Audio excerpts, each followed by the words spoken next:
Hello students, welcome back to Prepon. चलिए आज current affairs करते हैं। 1 दिसंबर 2022।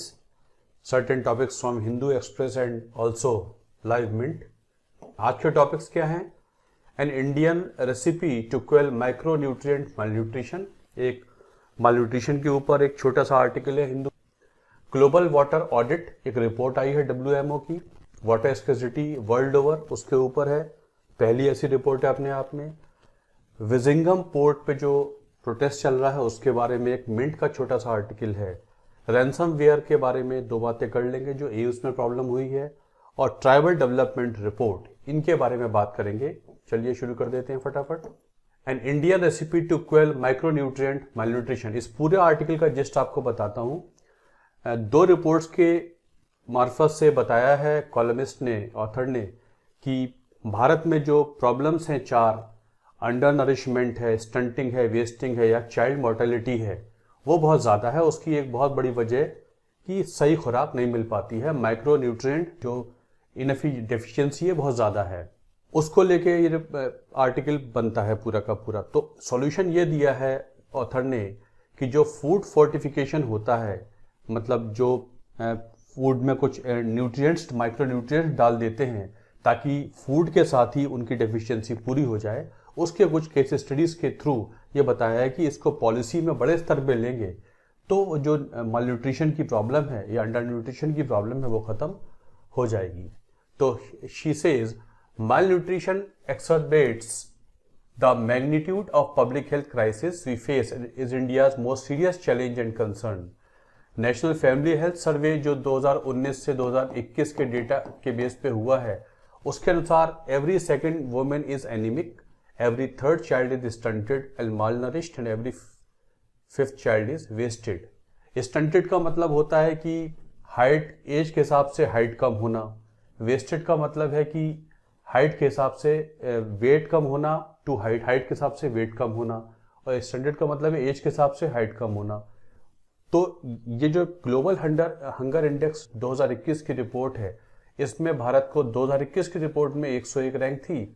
2022 पे देखें तो ये रैंक 107 हो गई है। मतलब इंडिया की कंडीशन और ख़राब हो गई है। जो लेटेस्ट रिपोर्ट है ग्लोबल हंगर इंडेक्स की रिपोर्ट, ऐसी ग्लोबल न्यूट्रिशन रिपोर्ट भी एक प्राइवेट सिस्टम से बन के आती है। वहाँ भी बोला गया है कि stunting among children is significantly higher than the Asian average.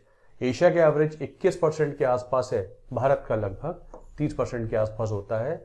जिससे क्या होता है कि हमको फिर जो हमारा डेमोग्राफिक डिविडेंड की बात हम बार बार करते हैं वो सफ़र करता है। And we get less, you can say, people who can work in a better way in the coming years. तो हमको चाहिए healthy people, healthy in their body, healthy in their mind, तभी डेमोग्राफिक डिविडेंड का फायदा भारत उठा पाएगा। तो उसमें सॉल्यूशन ये दिया है कि हम फोर्टिफिकेशन से इसको कर सकते हैं। तो देखिए व्हाट डज शी से। पहले तो देख लेते हैं ग्लोबल हंगर इंडेक्स 2021 कहता है 15.3% अंडर नरिश्ड है, इनसफिशिएंट कैलोरी इनटेक है उनका, 30% स्टंटेड है, लो हाइट टू एज के हिसाब से हाइट कम है, 17.3% वेस्टेड है, लो वेट टू हाइट है। और ये जो रिपोर्ट निकालते हैं ये concern world wide and world hunger हिल्फ, एक जर्मन बॉडी है, दोनों मिलकर निकालते हैं इस पर्टिकुलर रिपोर्ट को। 2021 की रिपोर्ट के हिसाब से जो भारत की जो रैंक है 101 है, वो 22 के हिसाब से 107 हो गई है, जो कि और कम हो गई है। और यहाँ देखें तो इस रिपोर्ट के अनुसार एशियन एवरेज जो 21% का है उससे कम भारत की स्थिति एशियन एवरेज से भी कम है, as per the global nutrition report 2021। Solution बताया है ऑथर ने फूड फोर्टिफिकेशन। फूड फोर्टिफिकेशन के एग्जाम्पल दिए हैं। महाराष्ट्र के गढ़चिरौली में 2 साल के लिए एक स्टडी की गई है जिसमें देखा गया एनीमिया 58% से 29% हो गया। और ऐसे ही गुजरात में किया गया मिड डे मील स्कीम के तहत, तो एनीमिया कम हो गया और जो कॉग्निटिव स्कोर्स हैं बच्चों के वो बेहतर हो गए। तो ये माइक्रो न्यूट्रिएंट्स नहीं मिल पाते हैं खुराक के जरिए, तो क्यों ना फूड में उन्हें फोर्टिफाई कर दें ताकि बच्चों को या लोगों को ये चीज़ मिल जाए। यहाँ पर एक बात और बोली गई है, iron deficiency anemia is a major public health concern because it is responsible for 3.6 of disability adjusted life years. DLI dailies क्या है, अब ये एग्जाम के लिए इंपॉर्टेंट होता है। Years of life lost due to premature mortality and years lived with disability, मतलब वो ईयर लाइफ के लॉस हो जाना इसलिए कि सही खुराक नहीं मिल पाई तो डिसेबल्ड हो गए, तो लाइफ के ईयर लॉस हो गए, या समय से पहले मृत्यु हो जाए, इसे DLYs कहते हैं। WHO के अनुसार मतलब a loss of 47 million DALYs और years of healthy life lost due to illness, disability और premature death as per WHO। NITI Aayog के अनुसार अगर 2800 करोड़ एक साल खर्च किए जाएंगे तो 35% जो लोग हैं ये डेलीज बचाए जा सकते हैं और टॉक्सिसिटी भी नहीं होगी। In India the cost of 1 daily loss due to iron deficiency is approximately 30,000। समझ लीजिए अगर एक डेली की जो कॉस्ट है वो 30,000 आती है, जबकि इसको अवॉइड करें तो 1545 रुपये आती है। देखा जाए तो बहुत कम खर्चा है और राइस फोर्टिफिकेशन के जरिए ये कर सकते हैं कि डिसेबिलिटी डेवलप हो ही ना पाए, सही एज पर बच्चे को सही खुराक मिल पाए, ना स्टंटिंग हो, ना वेस्टिंग हो, ना अंडर नरिशमेंट हो। और इसमें एक सॉल्यूशन राइस फोर्टिफिकेशन है, और राइस फोर्टिफिकेशन में फूड सब्सिडी के बिल में लगभग 1% ही खर्चा आता है, जो कि हर तरीके से बेनिफिशियल है, और इससे 9.4 मिलियन एनीमिक केसेस अवर्ट हो सकते हैं। 8,000 करोड़ रुपए हर 5 साल में बचाए जा सकते हैं।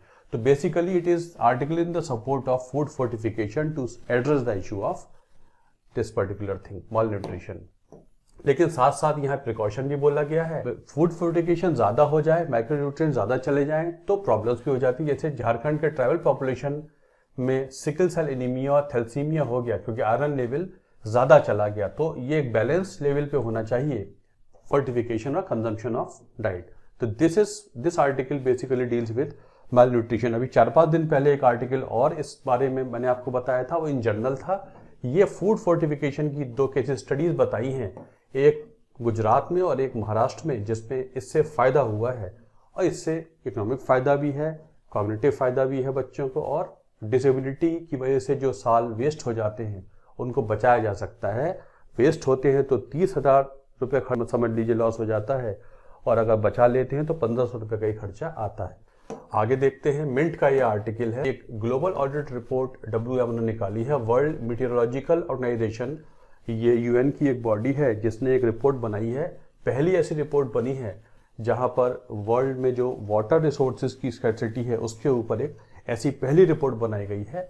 उसके बारे में कुछ बातें आपको बता देता हूं। पहले इसके बारे में समझ लीजिए। The report assesses the effects of climate, environmental, societal change on the earth water resources. उसके बारे में है। Report focuses on 3 major areas. Stream flow. Stream flow क्या होता है? The volume of water flowing through a river channel at any given time. एक particular time में water river से कितना फ्लो हो रहा है, stream flow. Terrestrial water storage, all water on the land surface and in the sub surface. जमीन पे जो पानी है उसके नीचे जो पानी है उसे TWS कह देते हैं। क्रायोस्फीयर का मतलब जो आइस और स्नो है उसे क्रायोस्फीयर कहते हैं। तो ये 3 मेजर एरियाज में पूरी बनाई गई है रिपोर्ट, इनको स्टडी करके। अब इसमें फाइंडिंग्स क्या है? Large areas of the globe recorded drier than normal conditions in 2021 में नॉर्मल जो कंडीशन ड्रायर होती है उससे ज़्यादा ड्राई देखी गई हैं, ये देखा गया है। The area with below average stream flow was approximately 2 times larger than the above average area. मतलब स्ट्रीम फ्लो कम हुआ है और वो 2 गुना ज़्यादा है as compared to the above, जहाँ कहीं ज़्यादा भी हुआ है लेकिन दुगना कम ज़्यादा हुआ है। जो स्ट्रीम फ्लो का जो डिक्लाइन है वो ज़्यादा हुआ है। Southern and northern China, the Amur river basin were characterised by above average discharge similar to some basins in northern India. कहीं कहीं ज़्यादा फ्लडिंग भी देखी है, कई जगह हुई है। आप राजस्थान में या पाकिस्तान में लंबे स्तर पे फ्लडिंग हुई है। Major Indian river basin, the Brahmaputra, Ganges and the India as well as other important and Indus river basins in Asia, Huanghe और Yellow Mekong exhibit a gradual decline in terrestrial water storage over the period of 2002 से 2021। 20 साल में अगर देखा गया है जो terrestrial water storage होता है जो सरफेस पे उसके नीचे सब सरफेस पे है, ये डिक्लाइन होता जा रहा है। Several hot spots with a negative trend in terrestrial water storage including Brazil's Rio, Sao Francisco Basin, Patagonia and Ganga and Indus water पता लगा है। Indo-Gangetic Plain recorded more water flowing in the river channels even as the total water storage declined। The glacial melt was primarily blame for this particular trend. Global warming की वजह से melting ज़्यादा हो रही है तो फ्लडिंग भी है। WMO क्या है? ये एजेंसी है UN की, 193 मेंबर्स इसमें हुआ करते हैं, इंटर गवर्नमेंटल ऑर्गेनाइजेशन है। It was establish by ratification of WMO convention 1950। Its supreme body is world meteorological congress. इसका जेनेवा में सेक्रेटरीट हुआ करता है। इस रिपोर्ट के अनुसार देखिए ये बोला गया है कि as of now WMO says 3.6 billion people have insufficient access to water for at least 1 month per year। आज के संदर्भ में देखें तो 8 बिलियन लोगों में से लगभग 3.5 बिलियन लोगों के पास साल में 1 महीने के लिए पानी इंसफिशियंट होता है, जो कि 2050 तक 5 बिलियन हो जाएगी। 2050 तक ये संख्या बढ़ जाएगी। इसका मतलब ये हुआ more than 3 people would be short of water for every person at risk of floods by that point। मतलब 2050 तक देखा जाए तो यदि एक व्यक्ति बाढ़ से पीड़ित होगा तो 3 व्यक्ति वाटर शॉर्टेज से पीड़ित होंगे 2050 तक। ये रिपोर्ट कह रही है। ये जगह जगह पर जो पानी की कमी है उसके बारे में बात है।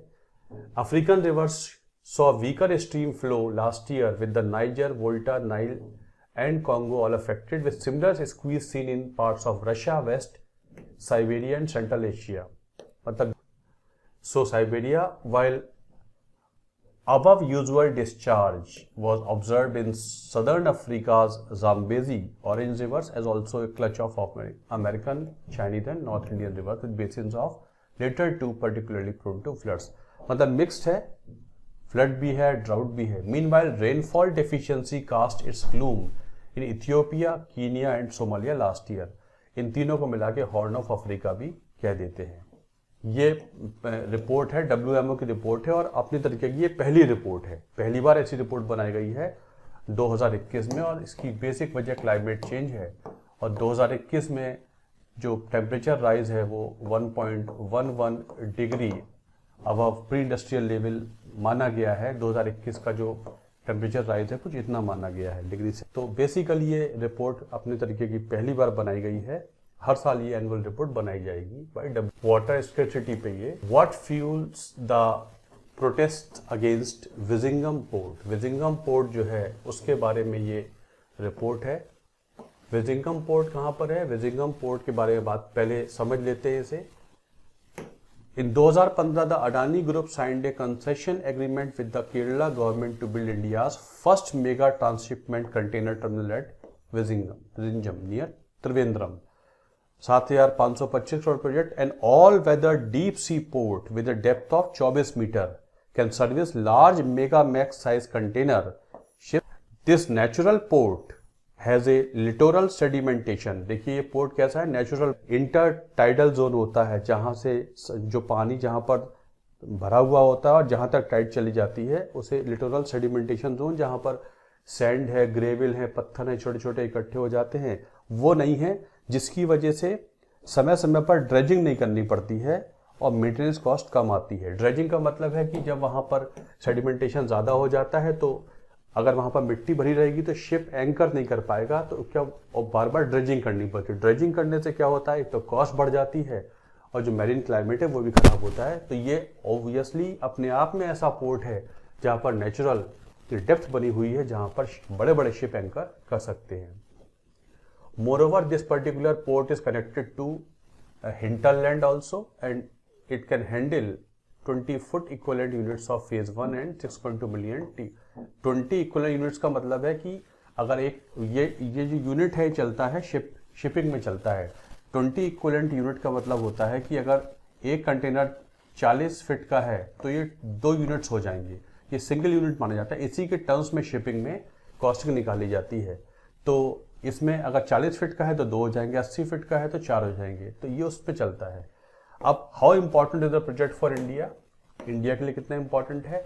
It is very close to international shipping lane and close to east west shipping access.